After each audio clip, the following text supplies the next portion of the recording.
وأصحابه وسلم تسليما كثيرا رب اشرح لي صدري ويسر لي أمري واحلل عقدة من لساني يفقهوا قولي۔ تفسیر ابن عثیمین رحمہ اللہ کے اس ایپیسوڈ میں آپ تمام کا استقبال ہے۔ گزشتہ ایپیسوڈ میں ہم نے سورۃ النبا کی جو آیت پڑھی، اب انشاءاللہ اس کے بعد والی آیت پڑھیں گے۔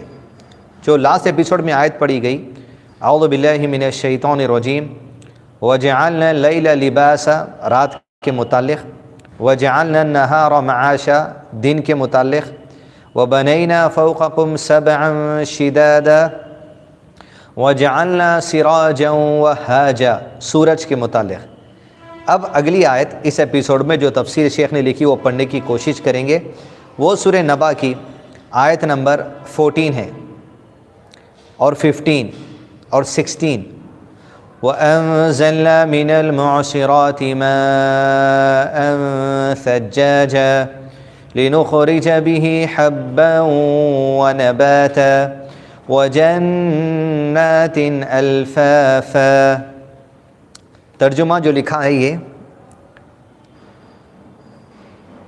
اور بدلیوں سے ہم بکثرت بہتا ہوا پانی برساتے ہیں، یعنی بادلوں سے، کلاؤڈ سے، تاکہ اس سے اناج اور سبزی اگائیں۔ چاول ہے، گیہوں ہے، جوار ہے، باجرہ ہے، جو بھی لوگ توڑتے ہیں اناج اگاتے ہیں، اور سبزی ترکاری ہے جو کچھ ہم کھاتے ہیں، ویجیٹیبلز، اور گھنے باغ بھی اگاتے ہیں۔ باغات ہوتے ہیں، کھجور کے باغات ہیں، زیتون کے باغ ہیں، انگور کے باغ ہیں، یا عام جو سو وداؤٹ فروٹس والے جو جھاڑ ہوتے ہیں، پھولوں کے جھاڑ ہوتے ہیں، خوبصورتی کے لوگ جو باغات بناتے ہیں، وہ سب کچھ ذریعہ بنتا ہے اللہ کے حکم سے برسنے والے پانی کا، جو اللہ کی تخلیق بادلوں سے اللہ کے حکم سے برستے ہیں۔ گویا اس آیت میں بھی گزشتہ آیتوں کی طرح اللہ عز و جل اپنی تخلیق بیان کر رہے ہیں، اپنی قدرت کو لوگوں کے سامنے واضح کر رہے ہیں کہ اللہ عز و جل کی جو طاقت ہے وہ کسی اور میں نہیں ہے۔ یہ بات واضح ہو رہی ہے، اور یہ چیلنج ہو رہا ہے کائنات کے ان تمام لوگوں کو جو اللہ کو چھوڑ کر کسی اور کی عبادت یا کسی اور کی پوجا میں یا کسی اور کو خدا سمجھ کر یا کسی اور کو رب یا گاڈ سمجھ کر اپنی زندگی بسر کر رہے ہیں۔ ان سب کو چیلنج ہے کہ یہ جو آیت میں اللہ عز و جل نے اپنے آخری کلام قرآن مجید میں ارشاد فرمایا ہے کہ یہ اللہ نے برسایا ہے، تم میں اگر ہمت ہو تم سب کے سب معبودان باطل جس کو تم اللہ کو چھوڑ کر عبادت کرتے ہو سب کو جمع کر لو، یہ کام نہیں کر سکتے جو اللہ نے کیا۔ لا الہ، کوئی الہ نہیں، کوئی رب نہیں سوائے اللہ عز و جل کے، الا اللہ، جو یہ کام کر سکتا ہے۔ تو لا میں لا الہ جب کہہ دیا گیا تو جتنے معبودان باطل دنیا کے اندر، وہ سب کی جتنی باطل طاقتوں کا دعویٰ دنیا میں لوگ کرتے ہیں کہ یہ ایسا کر سکتے ہیں، یہ ویسا کر سکتے ہیں، سب کا ریجیکشن سکھا دیا گیا توحید والوں کو۔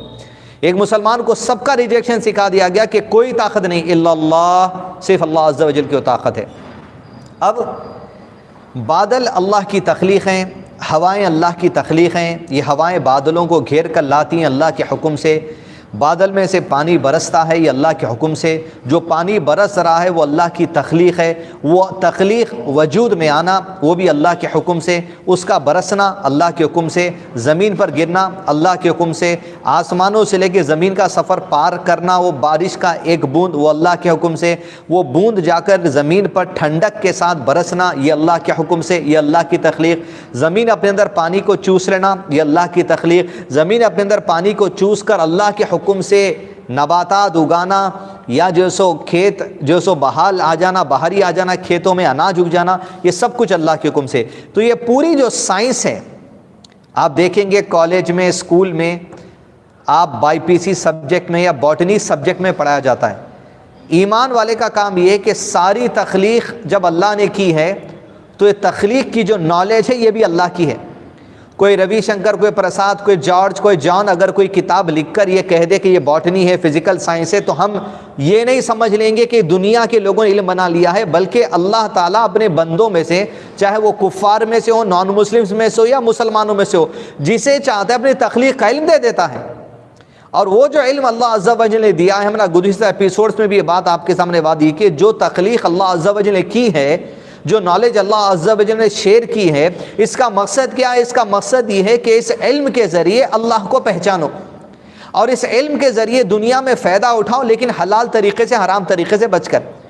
اور یہ علم انسانوں کو اس وقت تک نہیں مل سکتا تھا جب تک کہ اللہ تعالیٰ نے نہیں چاہا، اور سارا علم انسانوں کو نہیں مل گیا۔ ابھی انسان اگر سارا علم مل جاتا تو ریسرچ کرنا بند کر دیا جاتا۔ آیت الکرسی کی آیت کا وہ حصہ جو اس سے پہلے بھی سنایا گیا، ابھی بھی سنائیں گے انشاءاللہ، یعلم ما بین ایدیہم وما خلفہم ولا یحیطون بشیء من علمہ الا بما شاء۔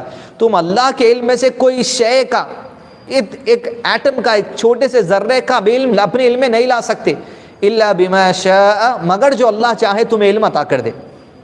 تو یہ علم جو آپ سائنس دیکھتے ہیں، ویڈیوز دیکھتے ہیں جیوگرافی چینل پر، ہسٹری چینل پر، یا ریسرچ کے کئی چینلز ہیں، یہ دنیا کے لوگوں کا علم نہیں ہے۔ اللہ تعالیٰ نے اپنے بندوں میں سے علم عطا کر دیا۔ ٹیلیسکوپ عطا کرنے والے بھی اللہ تعالیٰ، کیمرہ عطا کرنے والے بھی اللہ تعالیٰ، کیمرے کا علم عطا کرنے والے بھی اللہ تعالیٰ۔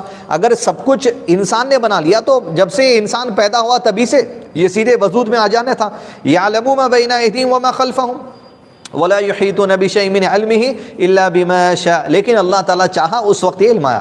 پہلے 2G کی ٹیکنالوجی تھی، الا بما شاء 3G آیا، پھر الا بما شاء 4G آیا، الا بما شاء 5G آیا۔ اس طرح اللہ عز و جل ایسی چاہت ہوگی انسانوں کے سامنے علم اللہ تعالیٰ جیسے ظاہر کرے گا ویسے انسان کو علم حاصل ہوگا، لیکن انسان کو اس علم کے ذریعے کیا چاہیے؟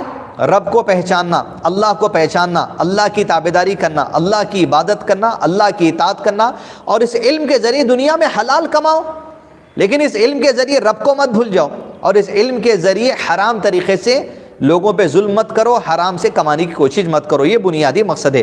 علم کا بنیادی مقصد کیا ہے؟ اللہ کی تخلیق کو سمجھنا، اللہ کی جو نالج ہے اس کو سمجھنا، تاکہ اللہ تعالیٰ کو مزید پہچانے کہ یہ ہمارا رب ہے جس کے بغیر یہ سب کچھ ممکن نہیں تھا۔ یہ جو فوائد ہو رہے ہیں، فائدے ہو رہے ہیں، آج یہ علم کے ذریعے سافٹ ویئر بنایا جا رہا، ہارڈ ویئر بنایا جا رہا، یہ سب کچھ اللہ کی دین ہے، اس کی شکر گزاری، اس کو پہچاننا اس کا مقصد ہے۔ شیخ تفسیر میں لکھتے ہیں وَأَنزَلْنَا مِنَ الْمُعْصِرَاتِ مَاءً ثَجَّاجًا، پانی میں رطوبت اور ٹھنڈک ہوتی ہے، یعنی آسمان سے برسنے والا پانی اگر تیزاب کی شکل اختیار کر لیا تو زمین پہ رہنے والے، بسنے والے جل جائیں گے، اور اللہ کے لیے یہ ممکن ہے کہ اللہ ایسا کر سکے، لیکن اللہ اپنے عذاب سے ہم کو بچا کر رکھا۔ ٹھنڈک کے ساتھ پانی زمین پر برستا ہے، آپ بارش میں بھیگتے بھی ہیں تو شعلے بن کر آپ کے اوپر بارش کا پانی نہیں آتا کہ آپ کو جو اس سے نقصان ہو جائے، ٹھنڈک کے ساتھ نازل ہوتا ہے، اسی سے نباتات اگتے ہیں۔ اور یہ جو بارش برستی ہے، اللہ تعالیٰ ایسا اس کے اندر ایک طاقت رکھیں پانی کے اندر، جب حکم اللہ کا ہوتا ہے تو وہی پانی سے زمین سے اناج اگ جاتا ہے، کھیتی اگ جاتی ہے، فروٹس اگ جاتے ہیں، دیگر چیزیں اڑ جاتے ہیں جس سے لوگ کھاتے ہیں، فائدے اٹھاتے ہیں، اسی سے نباتات اگتے ہیں، وہی بارش سے۔ اس لیے کہ جب اناج انسان زمین میں بیج بو دیتا ہے، وہ بیج بھی دینے والا اللہ تعالیٰ، وہ بیج بونے کا طریقہ جو علم ہے وہ بھی دینے والا اللہ تعالیٰ۔ آسمان کی طرف انسان دیکھتا کہ بارش اب برسی، اس لیے کہ بارش کے سیزن سے پہلے جو سو کھیتوں کو جوت دیا جاتا ہے، سیڈنگ کر دی جاتی ہے، اور انتظار میں رہتے ہیں بارش برسنے کے۔ اللہ نے کہا اسی بارش کے پانی کو جو ہم برساتے ہو، تم نباتات اگنے کا بھی انتظار کرتے ہو، ہمارا حکم ہو، وہی بارش اگر پراپر مقدار میں ہو تو اناج اگے گا، وہی بارش تمہاری ضرورت سے زیادہ ہو جائے تو پوری کھیتیاں بہہ کر نکل جائیں گی۔ ٹھنڈا پانی بھی عذاب کی شکل ہو سکتا، گرم پانی نہیں آ کر بھی انسانوں کے لیے، اور اسی سے زمین کو زندگی ملتی ہے، مردہ زمین ہو جاتی ہے، کریکس آ جاتے ہیں، بنجر بن جاتی ہے زمین، دوبارہ تازگی آتی ہے اس کے اندر، کیچڑ جمتا ہے، اور اس کے اندر سے جو سو جھاڑ اور پودے اگنا شروع ہو جاتے ہیں۔ اسی کے ساتھ ساتھ سورج کی روشنی مل جائے تو پھل پکتے ہیں اور مکمل نشو و نما ہوتی ہے۔ یعنی اس سے پہلی کی آیت میں اللہ نے جو ذکر کیا سراجا وہاجا، سورج کا ذکر، وہ گرمی بھی ملتی ہے اور بارش بھی ملتا ہے تو اناج اگتا ہے۔ وَأَنزَلْنَا مِنَ الْمُعْصِرَاتِ، شیخ نے لکھا نچوڑنے والے، من المعصرات یعنی نچوڑنے والے، جیسا کپڑے سے نچوڑ کر پانی کو گرایا جاتا ہے، کہا نچوڑنے والے یعنی بادل یہاں مراد ہیں۔ اللہ تعالیٰ نے بادلوں کو معصرات کہا، گویا پانی نچوڑتے ہیں۔ کون؟ بادل۔ جس طرح کپڑا نچوڑا جاتا ہے، یہ پانی بادلوں کے درمیان ہوتا ہے، کلاؤڈز کے درمیان، اور انہی سے نکلتا ہے، لیکن خود سے حکم اللہ کا ہوتا ہے۔ بارش کا موسم چلا جاتا، لوگ بادلوں کو دیکھتے ہیں لیکن بارش نہیں برستی۔ اگر بادلوں ہی سے خود بخود بادل کے حکم سے اگر بارش برسنا ہوتا تو بادل جب جمع ہو بارش برس جائے گی، لیکن یہ اللہ کے حکم کا انتظار کرتا بادل، جب اللہ کا حکم ہو تب برسے گا۔ یہ پانی بادلوں کے درمیان ہوتا ہے اور انہی سے نکلتا ہے، جس طرح نچوڑے ہوئے کپڑے سے نکلتا ہے۔ اب ہم انشاءاللہ اس سائیڈ میں آپ کو ویڈیو پلے ہو رہا ہے، اور میرا یہ ویڈیو جو شیخ کی تفسیر پڑھنے کے بعد ہم ختم کریں گے، میرا فل اسکرین پہ ویڈیو دیکھ سکتے ہیں، جہاں پر اللہ تعالیٰ نے اپنے بندوں میں سے دنیا میں علم دیا تو وہ بندوں نے ویڈیو بنایا، اس کو آپ دیکھ سکتے ہیں۔ اور یہ جو بات کہی جا رہی ہے قرآن سے میچ ہو رہی ہے تو ایکسیپٹ کریں گے۔ یہ بندوں کا اندازہ ایسا ہو رہا ہے، ایگزیکٹ علم اللہ تعالیٰ کو معلوم، لیکن جو ذکر کیا گیا یہاں پر سائنس میں، یہ اللہ کے حکم کا ذکر نہیں کیا گیا، لیکن یہ ہمارا ایمان ہے۔ ہم اللہ کی آیت پڑھ رہے ہیں، اور سائنس اور ٹیکنالوجی والے جو ویڈیو بنائے ہیں یہ ان کے لیے ہوگا، ہمارے لیے اللہ کی تخلیق ہے، اسی وجہ سے وہ ایمان پر نہیں ہے۔ ہم اللہ کی تخلیق سمجھ کر ایمان پر اور ایمان پر اللہ کی ہدایت سے رہیں گے اور مریں گے، یہ ہمارا کام ہونا چاہیے۔ وَأَنزَلْنَا مِنَ الْمُعْصِرَاتِ، نچوڑنے والا۔ اب آپ دیکھیں گے ویڈیو میں کس طرح بادل ہی میں سے نچوڑے جاتا ہے پانی، حکم اللہ کا ہوتا ہے۔ مَاءً ثَجَّاجًا، وافر مقدار میں بہتا ہوا پانی، یعنی بہت زیادہ کوانٹٹی میں پانی بہتا ہے ان بادلوں سے۔ مَاءً ثَجَّاجًا، وافر مقدار، ضرورت بہت زیادہ پانی برستا ہے۔ لِنُخْرِجَ بِهِ حَبًّا وَنَبَاتًا، آسمان سے نازل ہونے والے پانی سے ہم زمین اگاتے ہیں، اناج اگاتے ہیں، اور اللہ تعالیٰ اس کے ذریعے اناج نکالتا ہے، جیسے چاول، گیہوں، مکئی وغیرہ دیگر چیزیں جو آپ کے ایرے میں اگتی ہیں، آپ کھاتے ہوں گے۔ پھر اللہ نے ذکر کیا ہوا جنات الفافا، باغات بھی بہار آ جاتی ہے، لوگ پکنک کے لیے جاتے ہیں، ٹوریزم کے لیے جاتے ہیں، باغات اگاتے ہیں گھروں میں، چاہے وہ فارم ہاؤس کی شکل ہو یا گھر میں چھوٹے گارڈن کے ذریعے ہو، جن کی جھاڑیاں ایک دوسرے سے جڑی ہوئی ہیں۔ ان جھاڑیوں کی کثرت اور ان کا حسن و جمال اس میں موجود اشیاء کو چھپا دیتا ہے۔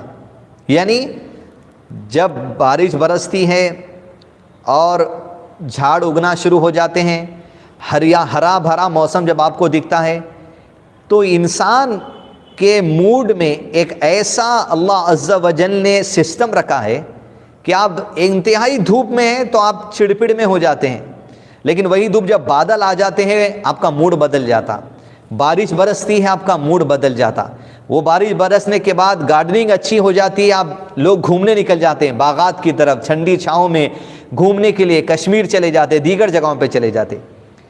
لیکن ایمان والا اپنے رب کی حمد و ثنا بیان کرتے ہوئے گھومے گا، چاہے کشمیر جاتا، جہاں جاتا بارش کو دیکھتا، بادلوں میں جاتا، کافی پیتا، چائے پیتا۔ لیکن ناشکری کرنے والے، کفر کرنے والے، وہ گانا لگا کر بیٹھیں گے بھیگی بھیگی راتوں میں، یا جو ہے سو کوئی پکوڑے تلنے میں رہ جائے گا، یا کوئی یہ کہنے میں رہ جائے گا کہ بارش کاروبار کو خراب کر دی۔ یہ ناشکری، کفریہ کلمات، اللہ کو بھول جانا یہ مقصد نہیں ہے۔ اس منظر کو تو دیکھو، نبی صلی اللہ علیہ وسلم کے چہرے کو دیکھ کر عائشہ صدیقہ رضی اللہ عنہ نے کہا جب بادل آتے تو آپ کے چہرے کا رنگ بدل جاتا۔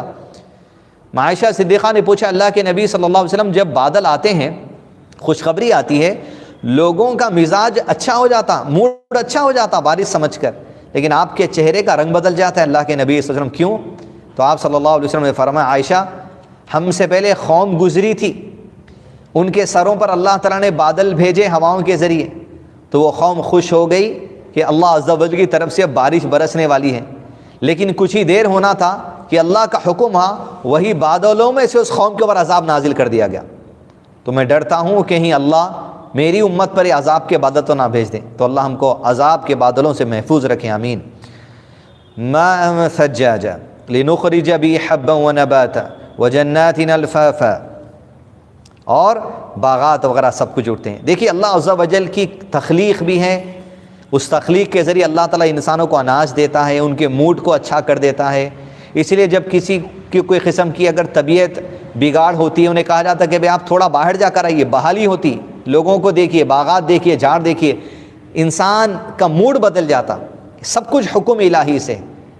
تو اس کلاس میں الحمدللہ ہم نے اس آیت کو پڑھا جس میں بارش کا ذکر ہے، بادلوں کا ذکر ہے، کیسے اللہ تعالیٰ نے اپنے بندوں کو علم دیا تو کچھ بندوں نے اللہ تعالیٰ کے یہ بات ہمارے سامنے سمجھانے کی کوشش کی. ہمارے لیے اللہ کی گواہی کافی ہے. دنیا میں کوئی ویڈیو دیکھیں گے کسی سائنسداں کا, جان جارج کا, تو ایمان لیں گے نہیں. اللہ نے کہہ دیا ایمان لا لی ہم بس. اب بادلوں سے برستا پانی برستا, دیکھنے کی ضرورت نہیں ہے. لیکن اللہ عز و جل کی یہ جو تخلیق ہے, جو نالج ہے, اس کو مزید قریب سے دیکھ کر قرآن کی آیت سے اس کو تولیں. یہ سائنس سے قرآن کو نہیں تولیں گے. ہاں سائنس جو بول رہی قرآن صحیح ہے. ارے سائنس غلط کہہ سکتی لیکن اللہ غلط نہیں کہہ سکتا. اللہ نے جو کہا یہ سائنس والے بھی وہی بنائے, کیونکہ اللہ نے جو علم دیا وہ علم ظاہر بات ہے. لیکن ہمارا ایمان ہے سائنس انکمپلیٹ ہے, اللہ کا کلام کمپلیٹ ہے. سائنس انکمپلیٹ ہے نالج میں, اللہ کامل ہے نالج میں. اللہ اپنی نالج میں سے جس کو جو چاہتا ہے عطا کرتا ہے. لوگ دنیا کے سامنے بات رکھتے ہیں, اس سے فائدہ اٹھاتے ہیں, دنیا میں پیسہ کماتے ہیں. حلال طریقے سے تو اچھی بات ہے, حرام طریقے تو بربادی والی بات ہے. اب انشاءاللہ ویڈیو دیکھ سکتے ہیں. تفسیر میں اتنا ہی. وصلی اللہ علی نبینا محمد وعلی آلہ واصحابہ وسلم تسلیما کثیرا.